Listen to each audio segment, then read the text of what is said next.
эх жил хэр хэмжээний одоо эрх намар хэр хэмжээний ураг сурааж авах уу? Энэ жил одоо хэр зэрэг хэр хэмжээний одоо үр тариа суулгаад байгаа. Өрн шишийн талбай хэр зэрэг бэлтгэгдээд байгаа гэдгийг бол өгж байгаа. Яг одоо бол газар тариалангийн ажил эхэлсэн явж байгаа шүү дээ.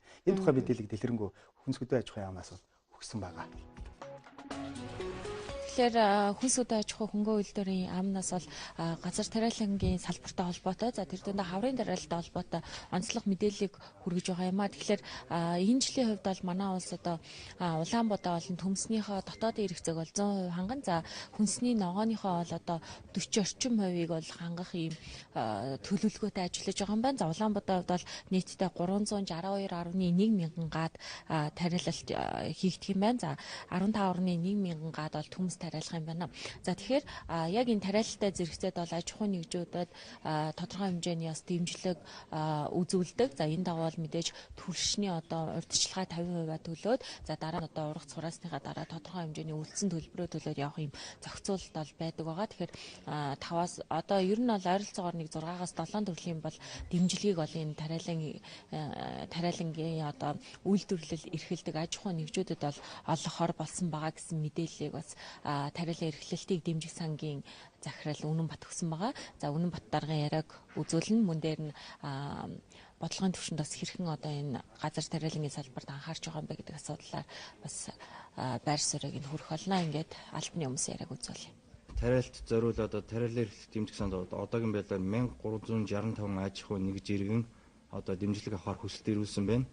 Одоо тариалан эрхлэлт дэмжих сангаас бол одоо тариалт зориулаад шатхуун, бордоо, үр ариутгал, үр ургамал хамгааллын бодис нийт 5. Тэгээд дээрээс нь техник нийт 6-7 төрлийн дэмжлэг үзүүлэхээр байгаа. Дэмжлэгүүд маань одоо манай салбаруудаар сэлэнг, хөтөл, дархан, хар хорин, угтаал гэх мэт одоо манай салбаруудаар одоо тариаланчид маань очиод гэрээгээ байгуулад дэмжлэг авах байгаа. Дэмжлэгүүд маань одоо янз бүр байгаа. Одоо жишээ нь одоо шатхуун гэхэд 50% урьдчилгаатай 50%-ийнхаа урьдчилгааг түлээд үлдэгдлээ одоо намрын ургац цаасаа төлнө. Бордоо ургамал хамгаал үр ариутгал бол 30% төлөөд үлдэгдлээ одоо намрын ургац цаасаа төлөх байгаа. Үрийн будооны хувьд бол одоо 40% урьдчилгаатай үлдэгдлээ бол одоо намрын ургац цаасаа одоо төлж барагдуулдаг байгаа манай тариаланчид. Энэ жилийн тариалалтай холбоотой бид бас техник тоног төхөөрөмж, гадны зээл тусламжаар бас тодорхой хэмжээний хөрөнгө мөнгө татаж техник тоног төхөөрөмж оруулж ирэхээр ажиллаж байна. Тухайлх юм бол бид Оросын улбаны улсаас 10 сая долларын техник тоног төхөөрөмжийг оруулж ирэхээр ингээд хөгжлийн банкаар дамжуулж оруулж ирэхээр одоо зээлийн шийдвэрүүд нь ерөнхийдөө гараад за Оросын нийлүүлэгч, импортлагч компаниудтайгаа гэрээ байгуулах шатанд явагдаж байна. За хаврын тариалтын үеэр одоо тариалтанд шаардлагатай техникийг оруулахаар одоо шамдан ажиллаж байна.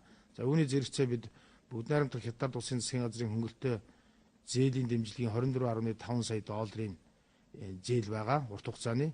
За энэ хүрээнд бид бас услаханы тоног төхөөрөмжийг оруулж ирэхээр ингэж тендерээ шалгаруулад одоо ингэж ажиллаж байна.